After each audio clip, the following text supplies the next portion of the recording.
Welcome to the Bigger Pockets Money Podcast, show number 271, where we talk to Jesse Mecham from YNAB.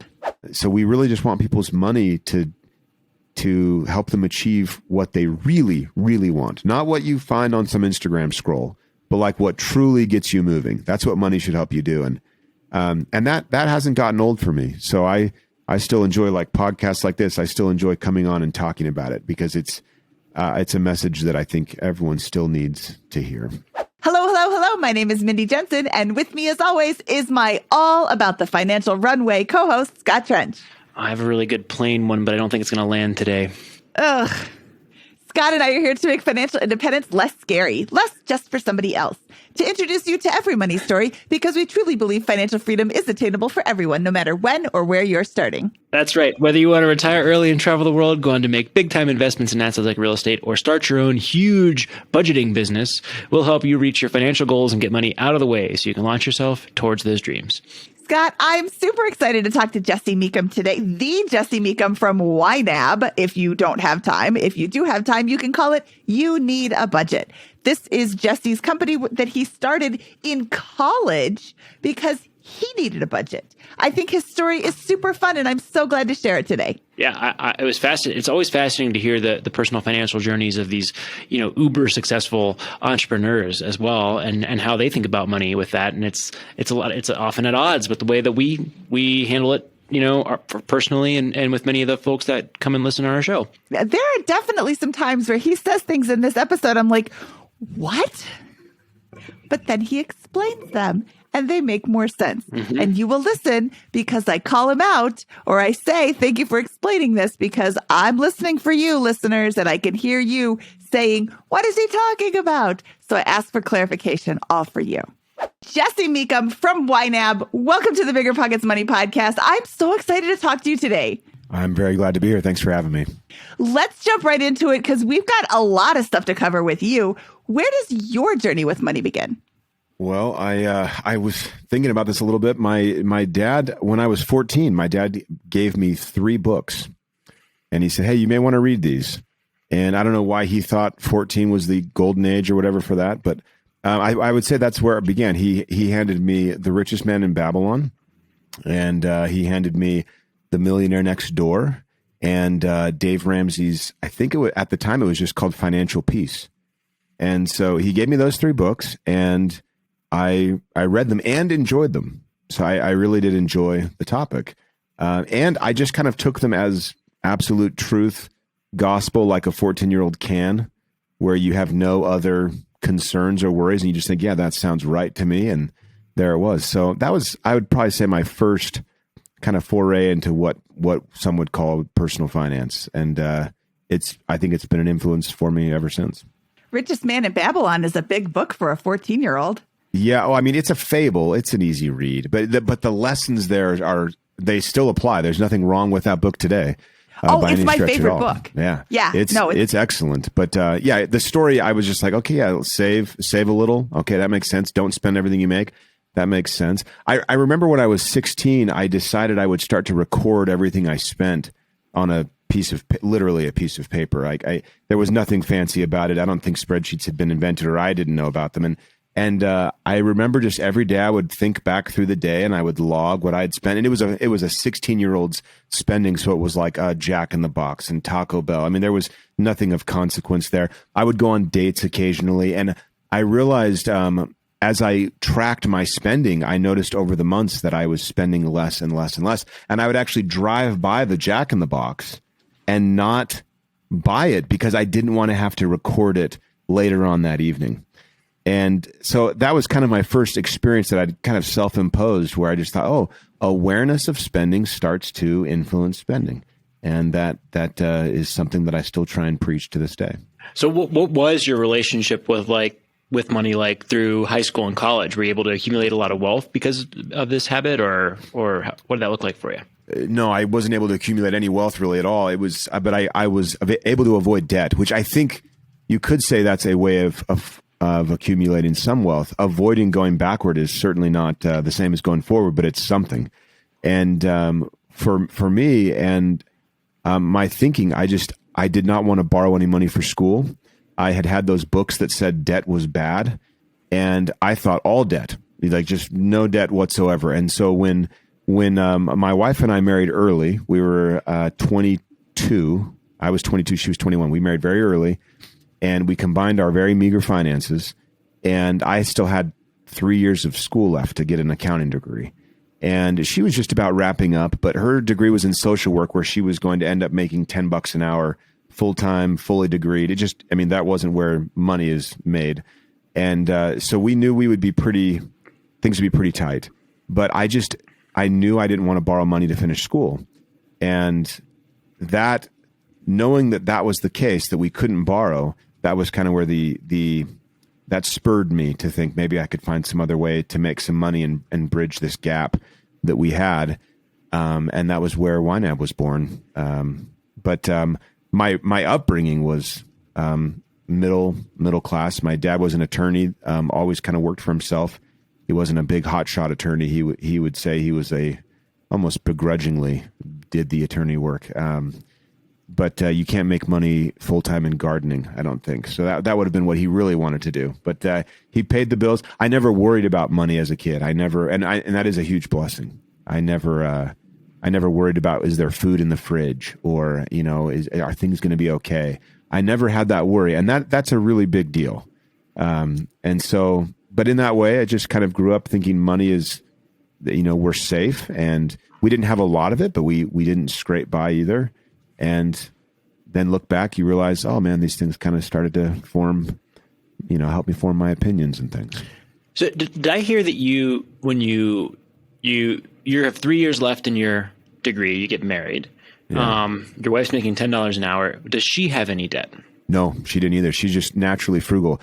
My wife grew up, I would say, poor. She doesn't like to say that, but she also won't listen to this podcast, so it's totally okay. She grew up poor. Mom as a school teacher, single mom, 3 kids. That story in rural Alabama. And so my wife's upbringing was one of things just worked out. They just worked out, and because of that kind of this idea that money was pretty hard to come by, I think she held on to it pretty tightly. And she's naturally just wired to be pretty frugal. So when she came to the marriage, she had a little money saved. I want to say it was over $1,000 or something saved up. And I had spent the last bit of my money on the ring to get her to marry me. And so, we joined forces and had a little wedding money. It helped us buy a computer and things like that. But it was tight. And our rent was $350 a month though. So, there you can catch up on the expense side a little bit. So we were just making ends meet, but we didn't know any different. And we were going to make it work. And that was where the idea for YNAB kind of came in, because we ended up wanting to have a baby fairly soon. And Julie wanted to be able to step out of the workforce and just focus on this new baby coming in. And that would mean we would lose her income. And I was working part-time for probably $10, $12 an hour as an internal auditor. And I realized that we wouldn't be able to make it with her income leaving and then mine being part-time and still trying to get through school.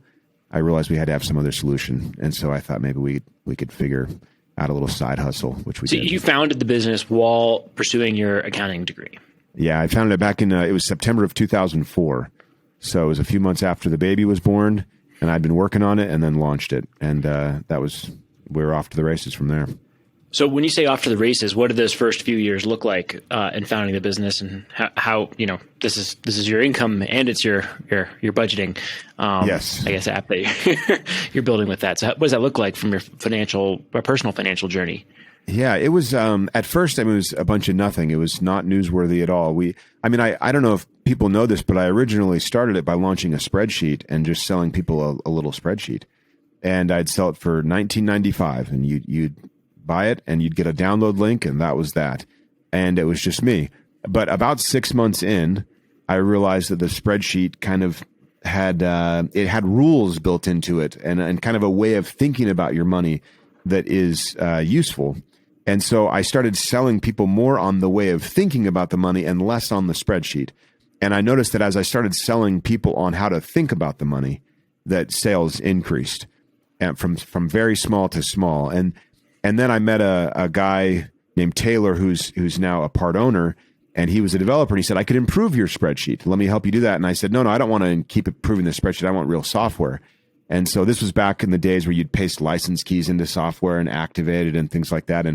And so he and I, we hit it off, and I went to Julie and said, hey, that money that we've been making from the business that we thought would be used for a house down payment, and here we are in bigger pockets, so I can mention house down payments and things like that. It was the whole plan. It was back in 06, 05. It was like crazy town. Everyone thought if you don't buy a house now, you'll never afford one ever again. And so we were saving up for this house. And I went to Julie and said, hey, instead of saving up for the house with this money that this business is making, what if we paid this guy that lives in Austin, Texas to build software for us? And she was okay with it. She said, if you feel like it's a good idea, let's go for it. So we launched the real software in November of 06. And that was where things started to really move. But I was working full time as an accountant at that time, and had my CPA license, and I was thinking I'd be a partner in a big accounting firm. So it wasn't until about a year after that I realized I would much rather run my own business and not do the 80-hour-a-week grind that was public accounting. So. Can you walk us through the way of thinking about your money that you had come up with or thought about? Yeah. I mean, we call it our 4 rules. It's the kind of the YNAB methodology, and it's essentially rule 1 is that you give every dollar a job. You don't leave anyone unaccounted for as far as the dollars go. We do that to have you feel scarcity. People don't like that word, but I love that word. I think it's the best word in the English language. You feel like things are scarce, and so you are more careful and thoughtful and purposeful with scarce resources. So when you're giving every dollar a job, you're imposing scarcity upon your thinking, and that makes your thinking better. That's rule 1. Rule 2 is to embrace your true expenses, meaning you want to look ahead, not just thinking about what you need right now, but like with you, Scott, it would be like, okay, I've got Scott here at the table, but I also have like future Scott to care about and think about. And so future Scott actually comes to the budgeting meeting, and you guys talk about what you need as a pair. So future Scott's like, well, I want to have a new car in 7 years. And current Scott's like, okay, we can make that happen. We'll set aside a little bit every month for this car. Or future Scott says, well, the roof will need to be replaced. So there's a negotiation between the future version of you and you. And that is rule 2, where you're looking ahead to those larger, less frequent expenses that the future you is concerned about. You break them up into monthly amounts. And now when you're giving every dollar a job, you're giving jobs for Scott now that wants to go out to sushi tonight, and Scott in the future that wants to go on vacation, right? So that's the second rule. The third rule is to roll with the punches, we call it. And that means that you just, as needed, you change the budget. And can't believe it's a rule sometimes, but you really do just change your mind as needed. So the last 2 years now, I was going to say year, but the last 2 years have told us that we should be flexible and be ready for things to change. And that's an appropriate way to approach budgeting. You're more like a coach making halftime adjustments than you are a fortune teller trying to predict the future. Exactly. And then our final rule is to age your money. And it means we would get Scott to a point where the dollar that you earn today, you wouldn't need for 30, 40, 50 days. That dollar actually gets old as it sits in your wallet or sits in your bank account longer. So those 4 rules are really what make us unique. And then our software is meant to serve those rules. The software is meant to help you just implement that and think hard about your money and make sure it does what you want. Can you give me more detail on what you mean by age your money? Yeah. So usually when someone earns $1, if they're living like 80% of Americans, they're paycheck to paycheck. And so they'll be paid on a Friday, let's say. And the next day they spend some of that money. That dollar is a day old. The day that it enters the system, it's essentially born, right? And it's just a metric for us to track how long a dollar lasts in your hands before it needs to go out and pay a bill or take you on vacation or do whatever it needs to do. And that length of time where you say, well, I earned $1 today, but I won't need that dollar for 60 days. In that window of optionality is where all of the stress dissipates. When you're living on the financial edge, right on the edge, you don't have time to think. You don't have the option to choose one thing over another. Your hand is forced. And we try and get people to break the paycheck to paycheck cycle where they earn $1, they spend $1 immediately. They have a pile of bills waiting for money. We try and flip that all around and have a pile of money waiting for bills to come along. So that's kind of the idea of aging your money. It's a metric that we created that the software tracks for. You can literally log into the software and it's like, oh, it's 72 days, which basically means you look at how long $1 lasts in your system and the software calculates it for you to be about 72 days or whatever it may be. But people can watch that climb, and that's a good metric for them to recognize whether or not they are living close to the edge or not financially. One of the questions that I get all the time is, where do you put your money while you're saving up? When you said embrace your true expenses rule number 2, as you're talking about that, I'm thinking that sounds like capital expenditures in real estate, the large things that you don't normally buy, like a roof. You don't buy that every week. You buy it once every 25 years and it's $15,000. So as soon as you buy one, then you start saving up again for the next one. So that makes sense when in your context, but where do you put that money while you're saving for your own personal capital expenditures? Yeah, I like actually framing it that way. That's nice. To each his own. I like to keep things very, very simple, and I don't like to have a lot of moving parts in my life anywhere. And one of the moving parts that I try to eliminate is multiple accounts. So when we are saving up for a new car, we just bought a new car recently. It's Julie's car. I should be clear. It's her car. I can't say it's our car. It's totally hers, but it's her car. And we saved up for that car for 10 years, and that money sat in the checking account. We would just build up right there, thousands and thousands and thousands of dollars. We keep our emergency fund. That's kind of a, just a catch-all. Gosh, did we forget something? That sits in the checking account. If savings accounts paid more money, I would be maybe inclined to sell a little bit of my simplicity for a little more money. But as it stands, the complexity isn't worth the trade-off for me. Others love to play that game. They love to maximize it, and that's totally okay. Just make sure that you're aware of what the trade-offs are and the mechanics that you're kind of introducing into your system. When I run our budget, I'm dealing with one checking account and one credit card, and then all of the categories, all of the breakdowns of where things are going for the roof, for the property taxes, for whatever it may be. That's where I get my information to tell me what the money's supposed to do. I don't use any kind of physical account barrier to separate the jobs that dollars have. Okay. I can hear people listening to this show right now screaming, but you're not earning any interest. Yes, you're not very little maximizing. interest. You're not optimizing anything. I want to say that's okay. Your job, especially when you're just starting out, your job is to make your finances easy for you so that you can continue on with the program. If you have all these complicated buckets and all of these convoluted things, and you're like, oh, what was I supposed to do with that again? I can't remember. You're going to quit. And what you need to do is whatever works for you. And simplifying is what works for Jesse Mecham, the head of YNAB. You can simplify it too. We give you permission. Yeah. And I should say I am a maximizer and an optimizer, but you just have to ask yourself what you are maximizing or optimizing.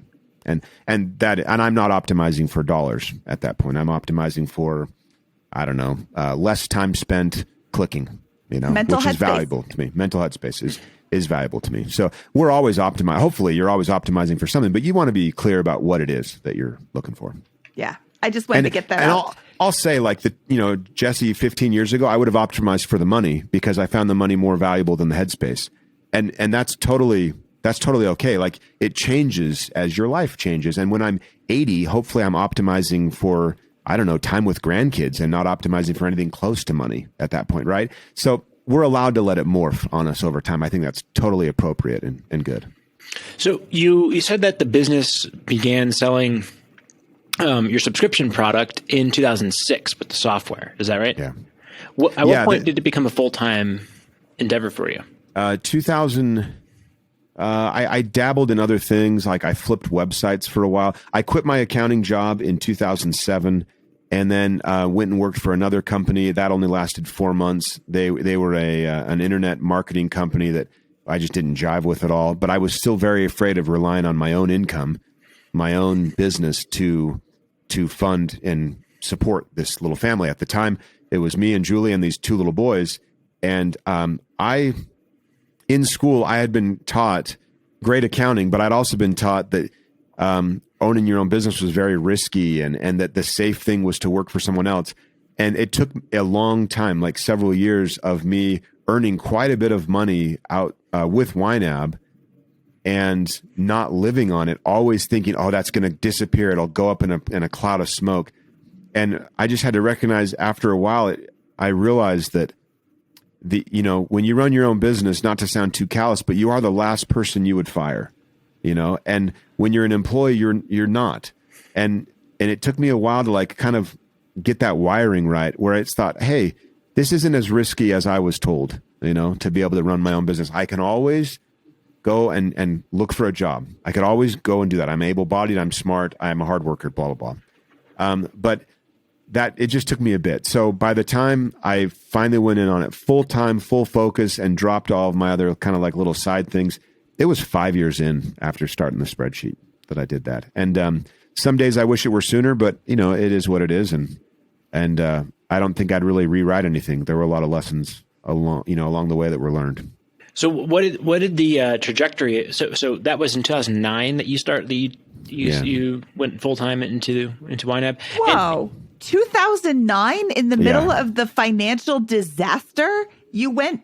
I mean, for us, it wasn't a disaster. I noticed an uptick in September 2008 where everything really went south, right?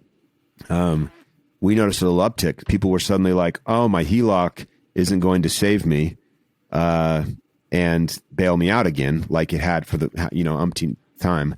And people started caring about their money a little bit. So we saw a little bump up as far as activity goes. At the time, we were a very, very, very small business, a few employees, and that was it. So, but yeah, 5 years until I thought, okay, this is the thing, and I'm going to go all in on it. Absolutely. I honestly didn't think too much about the macro timing of it. It felt right and good, and yeah. When you went into your full-time business and left work, how did you think about your cash management? Did you have a month of cash on hand, a year, 6 months? How did you think about that? And did that influence your decision at all? I hate sharing this part of the story because it makes me look like an idiot. But when I jumped from my accounting job, and I'll just tell everyone, I was making $45,000 a year. This was 2006, and maybe that was good money back then. Doesn't sound great now, really. Working 80 hours a week. If you do that math, you're like, there are other jobs, that probably pay better hourly. But I was making $45,000 a year there and had this kind of career path for myself. And then my side gig which was YNAB, I was working on from 4 to 5 a.m. every morning, a little more on Saturdays if I was lucky and didn't have to work. And that was making about that year of 06, 07, I brought in about $90,000 in profit. Now, it was just me at the time. There was no other employees. My now business partner was just moonlighting at the time. So I was pretty flush as far as finances go. But to give you even more of insight, Julie and I were living off of 85% of that $45,000 salary. Because I had told her, I said, hey, we got to pretend that YNAB doesn't exist. We got to pretend that this is our salary and this is what we're going to use. So we were setting aside 15% dutifully, like I learned in the richest man in Babylon. 15% goes to retirement. A penny saved is a penny earned, all that stuff. We were setting aside for that, living in a little apartment. And the YNAB money was again going back toward, okay, we're going to build up, for a house down payment. But we always treated it as if it was just going to disappear at any moment. And it was just my insane conservatism that did that. So we had a bit of a war chest. I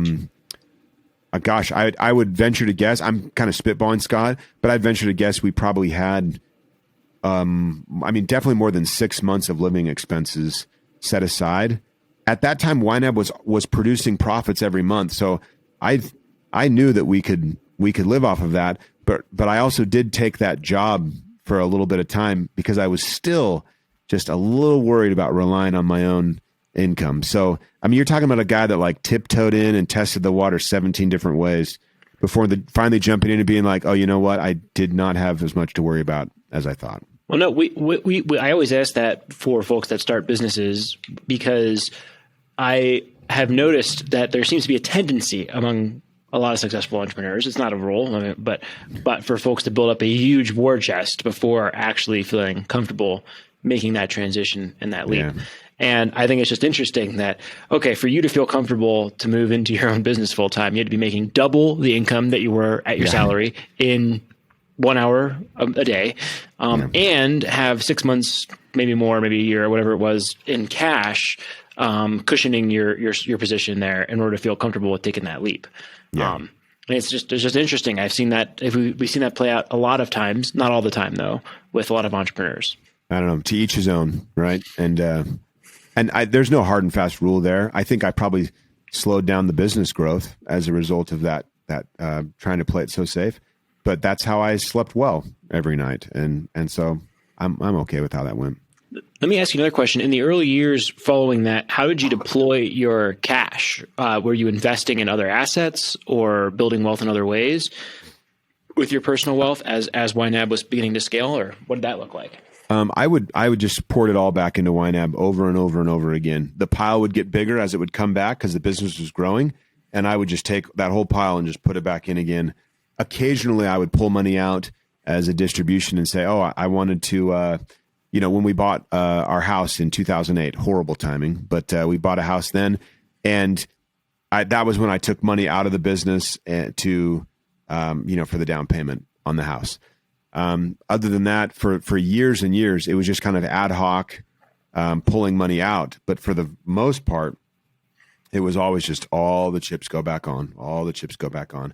Only in the last 3-4 years have I started to be more methodical with pulling money out and de-risking in that way, so that I don't feel like I'm just, you can roll the dice at 26 and you don't feel the same as when you roll the dice at 41, and that's how it's supposed to be. Right. So I don't roll the same dice. I want to play it a little safer. And, again, always trying to sleep well at night, No, absolutely. Thank you. I think it's always important, for folks listening, if they're thinking about starting a business, how does an entrepreneur think about their financial management? For you, it's essentially 100% in the business for a decade, it sounds like, before really beginning to diversify, 15 years later. Yeah, I will say there was a time, I need to make sure that I'm careful on this. I mean, in 2012 and 13, I pulled money out to buy some brand new townhomes that I just thought, well, this seems like a reasonable price. And I bought those and still have them to this day.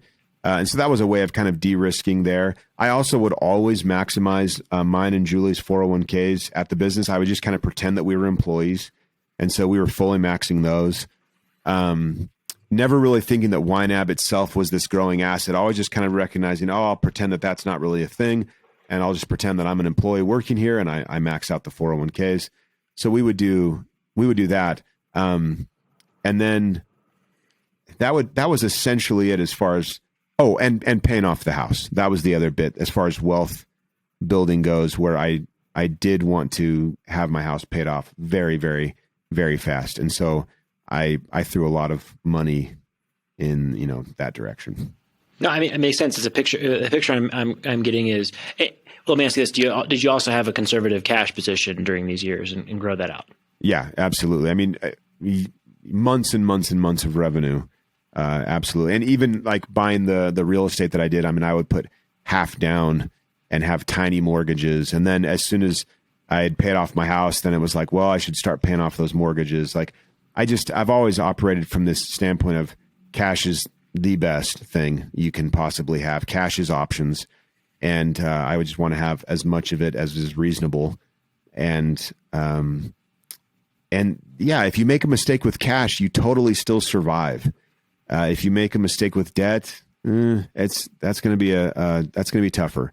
So I've always leaned that direction. Maybe it goes back to reading those books, back when I was 14. And is your business entirely bootstrapped? It is. Yeah. We've never taken outside investment. Just me and Julie plowing it back in over and over again. I like that you focus on being able to sleep at night. And right now with this new thing out called the internet, you can hear all about meme stocks and crypto. Have you heard about crypto? It's this really great thing where you can make up 1 trillion% return in like 5 minutes, and that you can't lose is what everybody says. And then you see people losing all the time in crypto because it's not stable. And then somebody is talking about stable coins, and I don't know anything about any of that. I choose not to invest in that because I don't know anything about it. I don't want to do the research. I'm doing fine in the stock market. I would not be able to sleep if I took a significant chunk of my investments or my net worth and stuck it into something I didn't understand. Yeah. So I like that you're focusing on things that you can understand, and you're not going out on these crazy tangents and all of this like FOMO is real. No, it's not. Miss out on some stuff. It's okay. It's okay to miss out on, Bitcoin going to 1 billion. If you don't understand it and don't want to invest in it, then don't. Yeah, absolutely. Sorry, that's a tangent. I'm totally bullish on Bitcoin. I think like technologically it's super fascinating. And if it does change the world, then it will change the world of all of the companies in the stock market as well. And we'll ride that too. So, if you ever are feeling like you're missing out on something, just make a list of all the things you've missed out on so far. It will be so long, and make it exhaustive, make it until your hand hurts, and you'll just realize like, oh, okay, I've missed out on far more than I have not. And you're okay.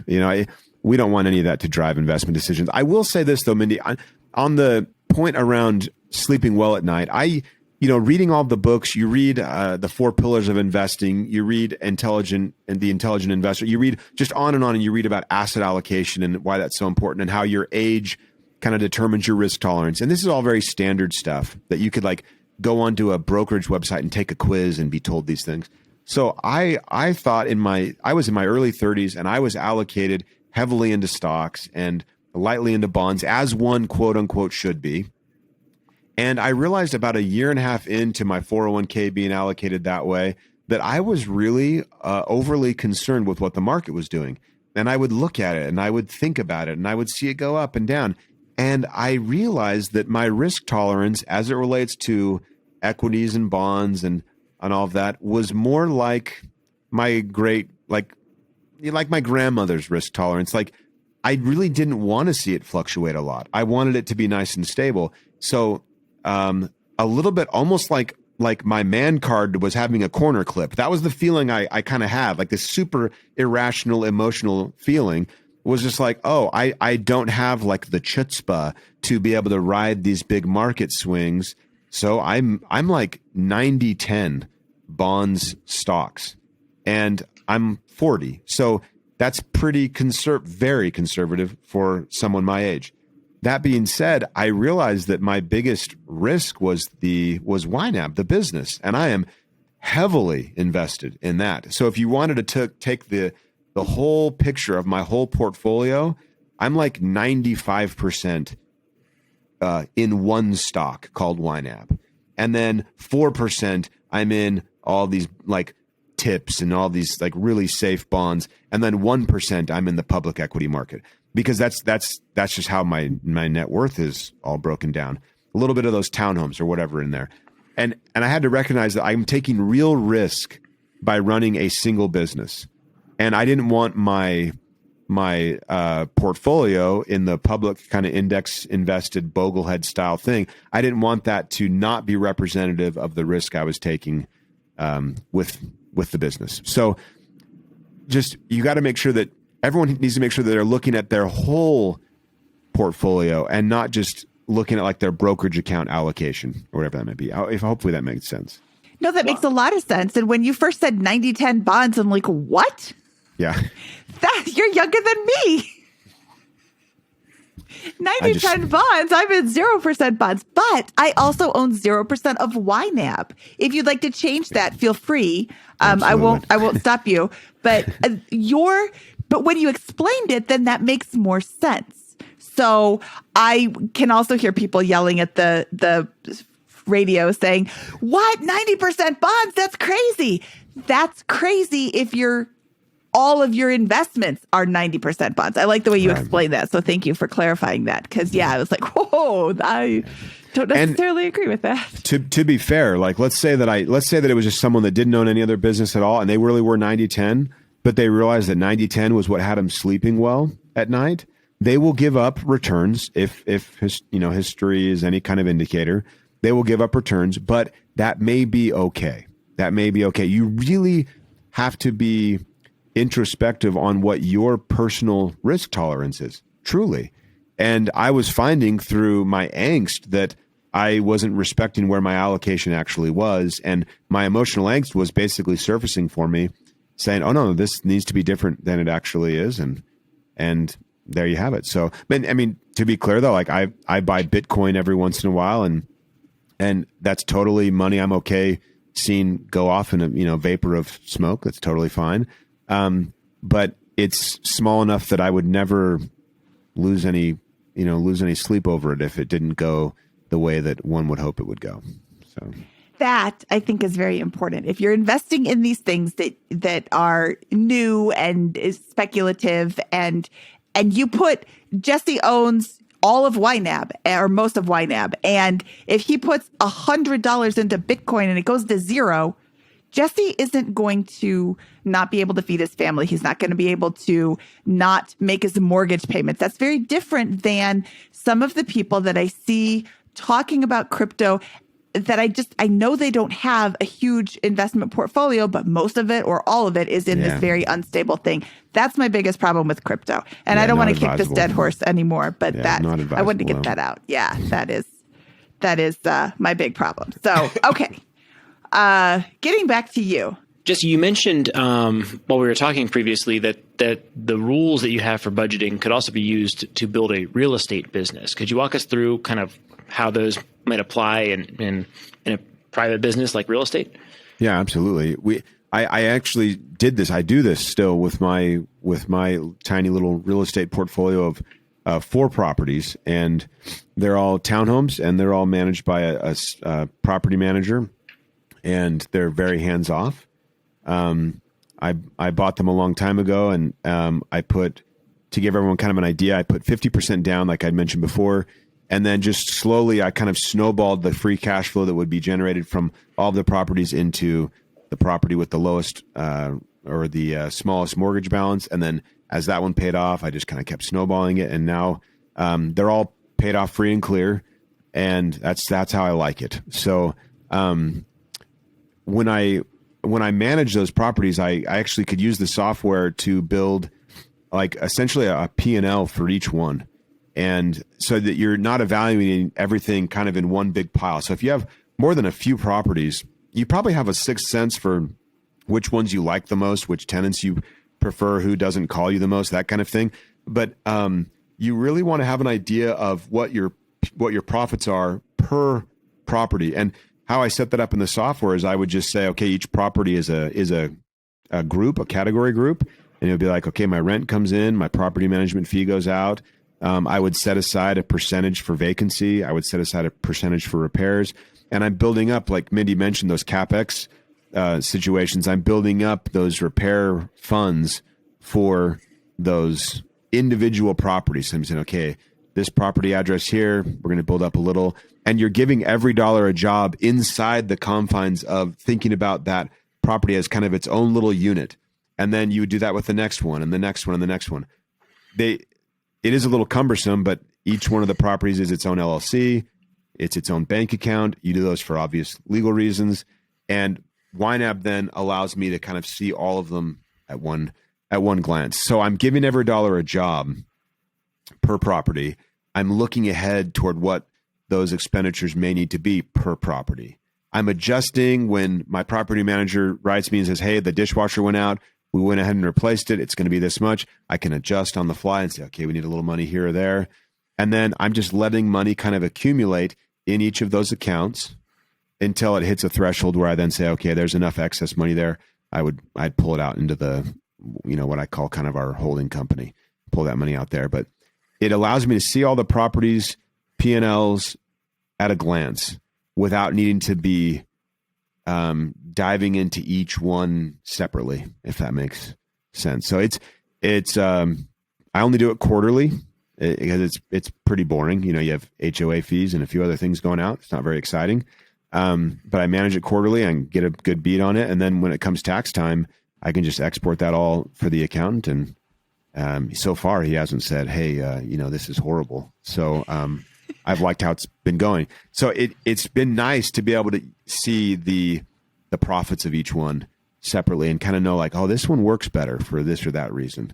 Mine are super simple, plain vanilla, but you can imagine if you were like flipping or repairing or anything like that, where this would be even more important to have really good job cost data per project, what you were doing, how much you were putting in, and YNAB lets you do all that. So I think just because people think that, it's not built specifically for real estate, but it's built for cash flow management 100%. And in real estate, that is your metric.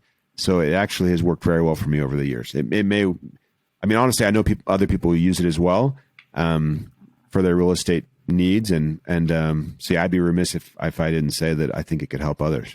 I have a personal question. Mm-hmm. How much do you keep in your reserve fund, either for each property or as a group of 4 properties, in terms of like monthly expenses? Yeah. I think I do 6 months rent is what it is per property. Yeah. Per property. Okay. And then anything above that, I think once it gets above that, I pull it out once or twice a year. I'll pull out any excess from there and move it. And then I just go, I invest that money in my very boring grandmother, portfolio allocation. So it all kind of goes back to the same thing again. But yeah, that's the idea. Okay. I just wanted to point out Jesse Mecham, a budgeter extraordinaire, keeps 6 months per property of reserve funds. I like to harp on this because I think that a lot of people don't keep enough in reserves. And it's different if you have a really high-paying job where you're not spending every dollar that comes in. Then you can kind of cash flow the expenses as they come in. But if you're a paycheck to paycheck person or you don't have a huge personal reserve, you need to make sure that you can provide the housing that you are contractually obligated to provide by that legal document that you are hopefully signing with your tenants called a lease. So I like to make sure that people are well-funded. And I'm really glad that you were well-funded. The last thing I want to do is to have to, put in some of my own money and have money flow the wrong direction. It's confusing. It's messy. There's nothing that I like about that at all.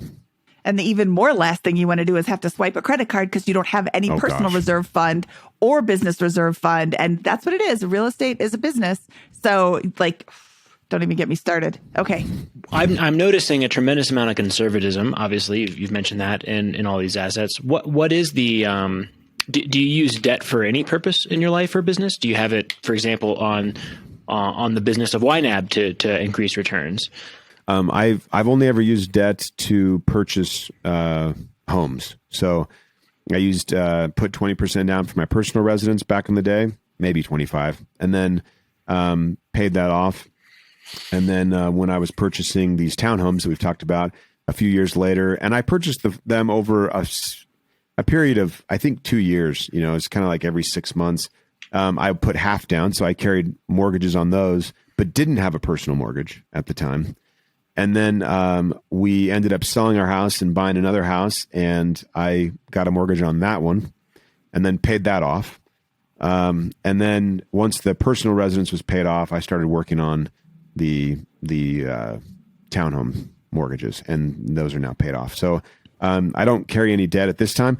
If I saw an opportunity and the debt was good, I'd probably get another mortgage. I mean, it's pretty darn reasonable. And if I kind of had to tell myself, well, if it's reasonable to buy your house with a mortgage, then it's probably reasonable within the same rules to buy, you pay off your own house and then you're going to buy a rental with a mortgage. That sounds a lot like you having a mortgage, So I just never wanted to leverage up so much that I felt like the cash flow was in question. And so I was always looking for a smaller rate of potential return, but in exchange for that, a more guaranteed cash flow, essentially. And at the time, back in 2012, I was finding, I found a few properties that did that.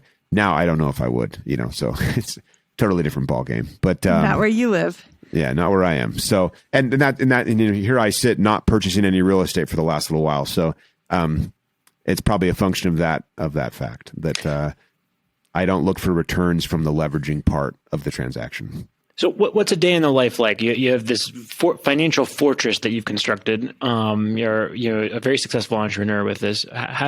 What is a lifestyle? Oh, it's the same as it was 10 years ago. It's just, I have a lot of kids, so you can't, like, I have 7 kids. So you're like, okay, now I know what your life is like. That's the end of it. It's just, you're like, just imagine, a total cacophony, and then turn up the volume, and then you're about right. So, normal, nothing special. We like to go on vacation with the kids. So that's where Julie and I splurge. That's kind of where we say, okay, it's worth flying 9 people somewhere. You wonder if it's actually worth it sometimes, but we will do that. But besides the travel once or twice a year, I enjoy being at home. I enjoy the day to day. I enjoy my kids, and I do this thing called parlor time. I declared it parlor time, and they're like, Dad, what does that even mean? I'm like, well, a parlor is like old school word for living room, I guess. And if you ever read like, Little House on the Prairie or some book like that, there's like this romanticized idea of like ma and pa and blah, blah, blah. And it's like super over the top, like this kind of farming romanticized thing. And they all sit in the parlor, and like ma knits and pa reads his newspaper, and the kids are playing checkers or whatever. I think I'm painting the right picture, right? And I like that. I like parlor time with my kids where no one's going anywhere, and we're all sitting in one room, not necessarily talking or even like interacting with each other, but we're all present. Obviously, no phones are allowed in that situation. And yeah, you can just kind of be and have it be slow for a little while. So an ideal life, an ideal day for me would be a little bit of that parlor time mixed in there for sure. Nice and slow, nice and quiet, and the kids hopefully not at each other, and playing or whatever. That sounds like a good life to me. Awesome. And what's next for you? Oh, I don't know. I'm trying to get my golf game a little better. So one of my sons started getting into golf last year, and I was like, maybe I should get into golf. And he's so much better at it than I am already. And it's very, very annoying, but I'd like to do that. I like woodworking a lot. So I'm really bad at it, but I do enjoy it tremendously. So spending time out there with my hands, not in front of a computer screen, is really nice. And then YNAB, I'm no longer CEO at YNAB. I stepped back from that back in April of 21. And that's been fantastic. I've been able to focus more on things at YNAB that were more kind of what I was interested in. And Todd, who's our CEO, is better at a lot of the things that I was not necessarily keen on doing, like a lot of the management stuff. So I'm focusing on getting YNAB into businesses where they can buy it for their employees and maybe have less stressed employees. So that's kind of a new thing on the business front that has me pretty excited. I wasn't aware that you had stepped back as the CEO. How much time are you spending working at your job? Oh, yeah, normal 40 hours or something ish. Okay. You never track it really. When you're running your own thing, you're never kind of too cognizant of it. I mean, you never turn it off. It's always in the back of your mind. And I do wonder what it'd be like. I mean, I've been doing this for almost 20 years, and I do wonder what it would be like to not have it in my mind at all, because I don't know what that feels like anymore. I've forgotten what that was. But I like what we do. I like helping people be more purposeful with their money. I mean, your money is just another representation of your energy and all of your effort. And, you spend all of this effort and you sacrifice time with your kids and partner, and you get an education, and you work so terribly hard to earn $1. And all I'm wanting people to do is just to respect that dollar a little bit and say, hey, now that just because that effort is now in the form of $1 doesn't mean that we don't give it its due, and say that we want to make sure that it keeps realizing what you want out of life. And so we really just want people's money to help them achieve what they really, really want. Not what you find on some Instagram scroll, but like what truly gets you moving. That's what money should help you do. And that hasn't gotten old for me. So I still enjoy like podcasts like this. I still enjoy coming on and talking about it, because it's it's a message that I think everyone still needs to hear. I completely agree. It never gets old for me either. Okay, Jesse, this was a super fun show, but we're not done yet. We still have our famous 4 questions. Are you ready? Now you're on the hot seat. I think so. Yeah, let's go for it. Let's see what happens. Okay, out of all the books that you've ever read about money, what is your favorite finance book? I really liked Your Money or Your Life. That kind of goes back to what I was just saying, right? I mean, we're not just talking about money. We're talking about all of your effort, all of your life that goes into it. So that one resonates with me pretty deeply. And Vicky's a very nice person, so I like supporting her as well. Awesome. We love that book, and we love Vicki Robbins. So what was your biggest money mistake? There was a time where, buying in 2008, that wasn't great. But the part that made it painful in 2008, buying that house, is we bought a house that was really great and nice and we loved it, but we couldn't afford any furniture for it because I had invested about 80 grand in software that I thought would be the next version of YNAB. And when my now business partner came on board full time and stopped moonlighting, I had been kind of left to my own devices for a year while he figured out whether or not he wanted to come on full time. And he was working on just his own other stuff. And he came on board finally, and he took one look at the code that we had been developing and I'd been paying for, and it was garbage.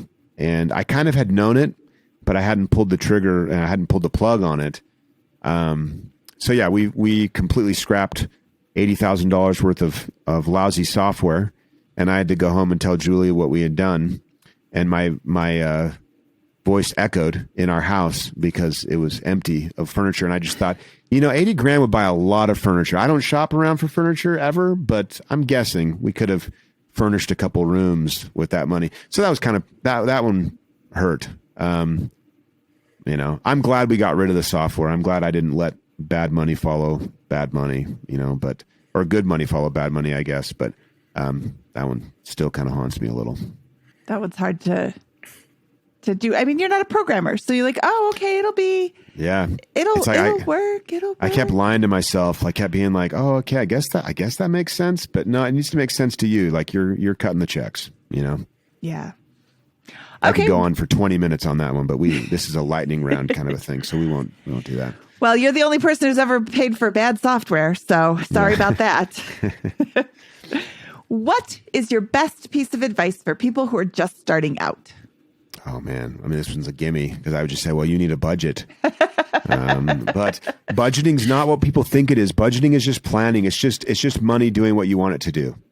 And that's it. It's just you deciding what you want your money to do. That's a budget. It can move. It can be flexible. It will get you all of your dreams. As one of our support reps, Kat, says to her kids, she says, you can have anything that you want. You just can't have everything. And that's what a budget does for you. It lets you prioritize and decide, what's most important to me. So work with it, and get really clear on what you really want out of life. And then see if money can't maybe help you get there. Love it. Track your spending. Make it, have it go where you want it to go. Yeah, absolutely. That's our most, if you're listening to the show, that's the most common advice we get when we ask this question. I think it's for a reason. It's the most powerful. Yeah. All right, Jesse, what is your favorite joke to tell at parties? Oh, man. Or at parlor time? Parlor time, yes. My kids like the one because I'm not much of a swearer, and I don't swear at all, So they like the one where I say, what did the fish say when it ran into a wall? Damn. And the kids love that mainly because they're like, oh my gosh, Dad just swore, So that one's a good one. But I like the one where there's a guy that goes to prison, not happy about that, but he goes to prison. He's with his inmate, his other like cellmate, bunkmate or whatever. And the first night he's there, someone just yells out 22 and everyone starts laughing. And he's like, well, that was pretty random. And then a few minutes later, someone yells out 14 and people start laughing even more. And you can hear it up and down the cell block. So he said to his bunkmate, he's like, what's with the numbers and the laughing? And he's like, oh, we've been in here for so long and we got tired of telling all the same jokes. We just numbered them. So now we just say the number and it's a lot more efficient and quick that way, So he's like, oh, I guess that makes pretty good sense. And then a little while later, he hears someone yell out 31 and like crickets, nobody laughs or anything. And the new guy's like to his cellmate, he's like, what's the deal with that? And The guy's like, well, I don't know. I mean, some people just don't know how to tell jokes. Yeah. I like that That was one. a good one. I like that one a lot. That one's from my dad. My dad's full of lawyer jokes and that joke. So it was a good one. I love it. That's awesome. Okay, Jesse, where can people find out more about you? So you can, I'm on a podcast as well, and excited to have you all on our podcast, but that's at, YNAB or You Need a Budget. You can find me there. I'm not on any of the socials or anything like that, but if you want to reach me directly, you can email me at jesse@ynab.com, and I'm happy to respond there. But yeah, that's it. And if you're curious at all about the software or what we teach or taking a class from us, just go to youneedabudget.com and we will help people. We have an army of people that have been through changing their mindset with money and now love to help people change their mindset. And so I'd love to have people join us there as well. And it's spelled out, youneedabudget.com. Yeah, or you can do ynab.com. We own the 4-letter one as well if you're in a hurry. So yeah. Thank you so much for joining us today and telling sharing your money story and a little bit about YNAB. I think it's a great product and you built a really cool business there. So congratulations and thank you so much. Thank you very much. Thanks, Jesse. We'll talk to you soon. Okay, bye-bye. Okay, that was Jesse Mecham from YNAB or You Need a Budget. Scott, what'd you think of his story? I think it's always fascinating hearing from successful entrepreneurs about how they manage their money. And I've noticed, again, it's not a universal thing, but it seems to be a trend that there's a large emphasis on a stable cash position. There's a large there's a much less risk taking in their personal investing because they've got this very large financial asset in their business that they've run with that. And that is the aggressive part of their portfolio. And so I just think that's very interesting and it's worth learning from. Yeah, when he said he's 90-10 in bonds, I was like, well, what? But then he explained that the bulk of his investment is in one stock, YNAB. Okay, that makes sense. Because I don't own a company, I'm not thinking like that. And when he first threw out there, I'm 90-10 in bonds, I'm like, whoa, we need to talk. When you have a good reason for what you're doing, I think that's the most important. And ultimately, you have to be able to sleep at night. Yeah. So I think he's got a very effective approach to personal finance. I mean, how could you possibly argue with that? He might be the most successful personal finance person we've ever had on the Bigger Pockets Money podcast. So very, very fun to hear from him and really learn from his approach and the way he thinks about the world. Yeah, his 4 rules, I really like those. Give every dollar a job, embrace your true expenses, roll with the punches, and age your money. I think those are great. And I'm really glad that he had the opportunity to share with us today. Okay, Scott, should we get out of here? Let's do it. From episode 271 of the Bigger Pockets Money podcast, he is Scott Trench, and I am Indy Jensen saying, off we go into the wild blue yonder.